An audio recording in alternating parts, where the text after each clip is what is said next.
Singapore's first and only snail farm. We farm snails for cosmetic slime as well as for escargot for food. To be honest, there are a lot of Western restaurants that serve escargot already as part of their menu. Hotels serve it on their buffet lines. I think we're just tapping a really, really small piece of the market. It's definitely a delicacy, it's a treat. I would say very few people serve escargot at home just because it's not as accessible. You would only find it at certain types of supermarkets, but increasingly you can go to a lot of Western restaurants and you can find it on the menu. Okay. Snails are actually high in protein, super low in fat. The other thing is they have a superpower. They're able to climb up, down, left, right, upside down, which makes them super efficient for us to farm. And the last one is that from one snail I can get 4 outputs: meat, shells, slime, as well as caviar. Mung bean has a really amazing set of features. The protein has a very natural emulsification property and creates a very stable bubble, so anything that needs yield and kind of aeration, like whipping cream, ice cream, culinary cream, is really well suited to this product. But the taste itself can be really overpowering, so we developed a fermentation process that neutralizes a lot of those off-planty beany tastes, and the result is a very stable, high-performance whipping cream with taste and texture and experience that you would get from dairy. So no oily mouthfeel or strong aftertaste. A very neutral product. Our company has everything sweet potatoes, so we do the entire ecosystem from the farming, seedling, and even to after being processed into all the different products. We also have it like to do animal feedings and everything. So everything sweet potatoes. The specialties, I mean high quality cheese that surprises customers in taste. But also in ingredients. For example, we have a Gouda with black garlic. We just introduced a blue vein cheese with chocolate. And those are things you don't see every day. We're the only ones that make it, so that makes us special. That therefore it's also cheese specialties, let's say. Okay. Well, basically, for our company specializes in OEM. So OEM is to say that we actually make their brand. So in Singapore, there are not many companies doing that. So we are sort of the pioneer and also one of them, one of the few of them. Yeah. So if I'm not wrong, it's about less than 5 in Singapore doing it. Doing OEM cut. Doing OEM cut. Yeah. Okay. Yes. Okay. Majority of them are actually they cook themselves and then they sell their own product. Yeah, but they don't do OEM. So you have big facilities that can take up a lot of volume. Oh yes, definitely. And we also like for example hotels. We also do for them, and also like those Raffles Hotel, Mandarin Oriental, etc. All the high-end hotel we are doing for them. Okay. I think we're very good at getting the eggs laid one day, quickly graded and packed to the customer, so they're very fresh. They're pretty much untouched. They're only, we reject a lot of the bag eggs and then we take them into a liquid plant, but we don't want to throw those away. There's other alternatives and uses for that. So it's a good sustainable process that the company has, that we can supply those liquid eggs to bakeries or other manufacturers and other food groups. So that helps keep it sort of fully sustainable. We are an anti-bustle company, a dip business, and also a cook and wine business based out of Sydney, Australia. What is my favourite product? In the dips, personally, I like our avocado spread and our guacamole because it stays green, it doesn't go brown. You look at it, people that use avocado in kitchens, it goes brown straight away. Yeah. This doesn't, it's got a natural flavour to it. Okay.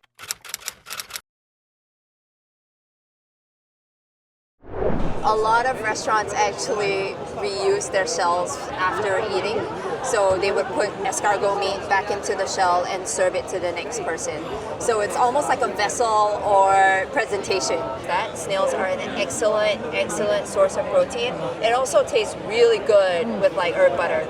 And I think, people are gonna start to realize this, and we've always been eating it. Right, so when you, like many years ago, you would eat it with the shell, with the butter, it's sexy. You can watch it in Pretty Woman, right? Now you start to see it without the shell. Why is that, right? It's because costs are going up, right? And now we're trying to bring it back down and we're trying to say, hey, I'll support you in any way that I can. let's serve premium escargot. Okay. I think it's slowing down because the current products or solutions have really reached their ceiling for their tastes and their acceptability in popular applications. So for example, non-dairy cream is often used in cakes because it's so stable. So you have a cream cake and you can cover it in cream and it won't separate, it'll look great. But often when it's eaten, it's not very nice and people actually just use it as a visual thing, as a gift. We want to get rid of that, get rid of that wastage and give people the ability to consume dairy-like products and applications that are indulgent and celebratory without that off taste and mouth feeling. And because Asia, some people will fight it, but it's a very lactose intolerant market. So a lot of the feedback we're having today is we're looking for dairy alternative cream specifically that doesn't have a strong coconut taste and doesn't have an oily mouth residue. And people have been coming up and telling us this is the one thing we're looking for at the show, and they've come up to us and found it. So we're really happy with those. There are a few different trends. Of course, there is the usual exploration of flavors, and I myself love snacks, so trying new flavors from everywhere. And I believe Singapore is slightly more salty and spicy, but people are also trying to be slightly more conscious of what they are eating. They are looking at more labels. In the Netherlands, we are we call it a protein transition. So a lot of products that were already on shelf now have a sticker that it's protein rich, let's say. For example, cheese. We also sell protein rich cheese with a protein level that is above 30 grams, 30%, let's say. Normal milk, full fat, UHT or fresh, it's around 3.5%. Okay. We have, for example, a cheese, Jersey, which is made, it comes from a special cow, a Jersey cow, which is a lot smaller, but it creates super milk. Okay. So it's a lot more efficient with the grass that the Jersey cow eats, and then transforms this grass into a milk, which is a lot richer. So more protein, for example, 3.5%. Jersey is 4.3%, which is 20% more, which also affects the protein level in the products you make out of it. For example, butter or powder or cheese, as we have here, or just as a plain milk. Yeah, it's protein rich, as it is more protein than the standard. Okay. And protein is a huge trend, I think.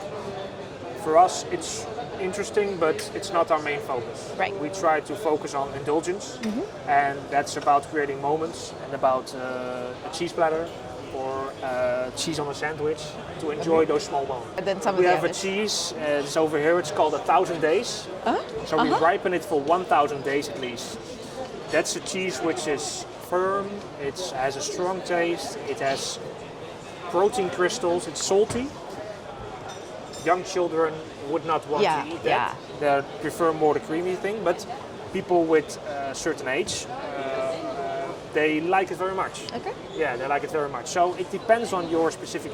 For example, and we have the truffle cheese for I think 10 to 15 years already. So we're quite early, but still every year we are growing with truffle cheese. Okay. Because the trend just continues. People going back to some basics, making sure it's healthy and clean and not full of other additives.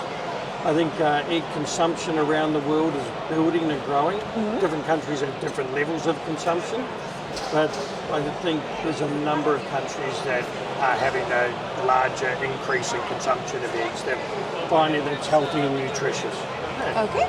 When we came into dips, we kind of looked at the market and went, wow, there's so many dip companies in the market. But what we found was a lot of dips are just very fast, very quick. Barbecues, nobody really cares about dips. So to have a look at a centre plate product that creates colour and fusions, we found a lot of people looked at it in a different way and chefs started to respect it a bit more different than what a barbecue gets respected. So the product doesn't break your spoons, doesn't break your biscuits, it's smooth, it's full of flavour. We use natural ingredients.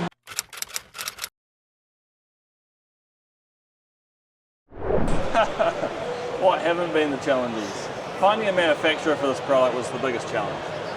Right, like we have a complicated process and we have, a clean label formulation, so we haven't cut any corners.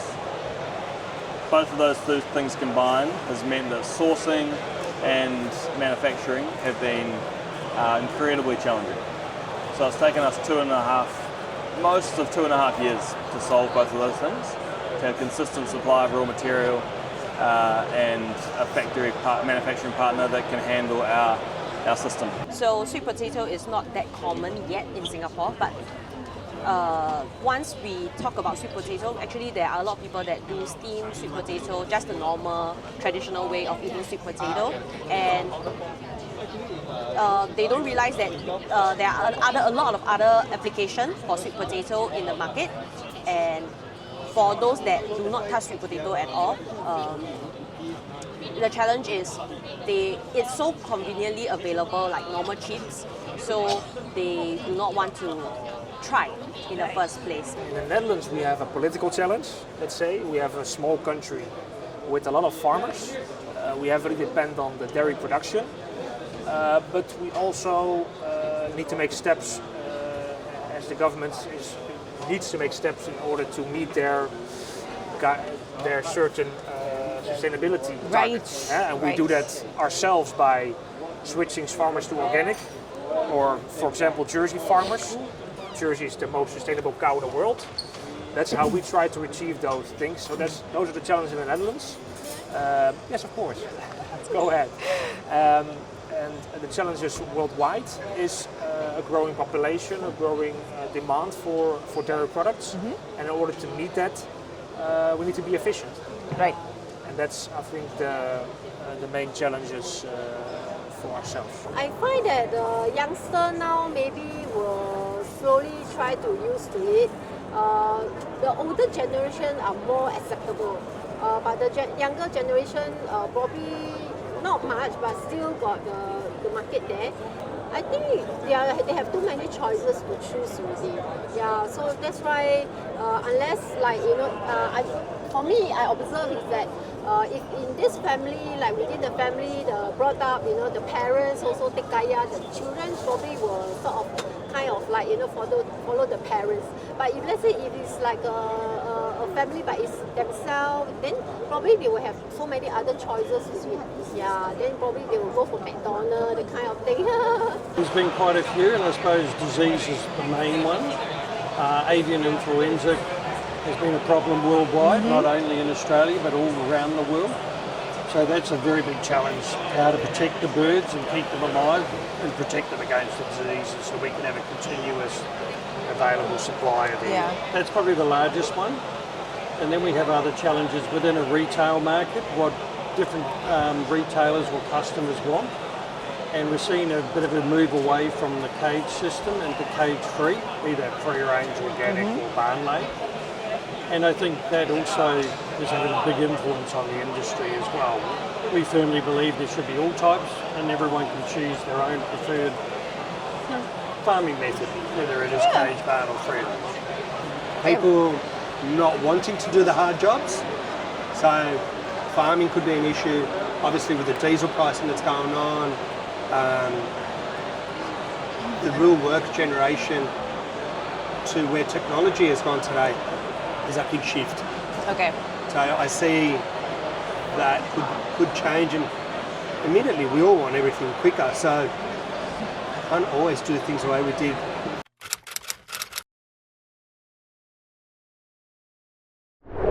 Beverage and bakery is our focus at the moment in Singapore, especially. And the beverage market has just gone ballistic over here. You've got incredible bubble tea and coffee and everything else you can think of. And there's been a big trend to have a layer of something on top, whether it's a really thin layer of cold foam or a thicker milk cap, cream cap type format. So our product is heat and acid stable, so it'll sit really nicely and not bleed into the beverage that's been sitting there all day. You see that in shot. And that's a property of the protein itself, that acid stability. Bakery as well, you can mix in lots of different flavors, acidic flavors, citrus flavors, chocolates, and you won't get any lingering taste from the cream. You'll just taste that flavour that you've put in. So chefs love it because it's so versatile and neutral. Yeah. Sell separate the sweet potato. So every single powder is the sweet potato itself. Yes, so it's very dissolvable, and this powder will remove the sweetness. I understand there are people that like powder because you want the taste of sweet potato, but this is also another alternative. Champagne cheese. Oh. Yeah, champagne cheese. We use Into the champagne in the production of the cheese. We also have coffee cheese. We have red wine cheese. We have a blue vein cheese with chocolate. Yeah, so forest fruit cheese. I mean, we have a lot. I mean, in terms of Dutch cheese, I think we have the widest portfolio. Okay. Yeah, of flavors and taste and maturation and packaging. Okay. Truffle kaya, actually my boss just did only recently because I think some of the exhibitor given him the truffle, so he just explore and then make into it and then see how's the response of the customer here. Yeah. How has the response been? So far, the feedback from them is something new. I mean, people still cannot relate like kaya and truffle. Yeah, but we do make other new flavor like for example matcha, kaya, and then it's selling in one of the 6-star hotel. So far, it's not in the market yet, but we are supplying directly to the hotel. And also we have durian kaya.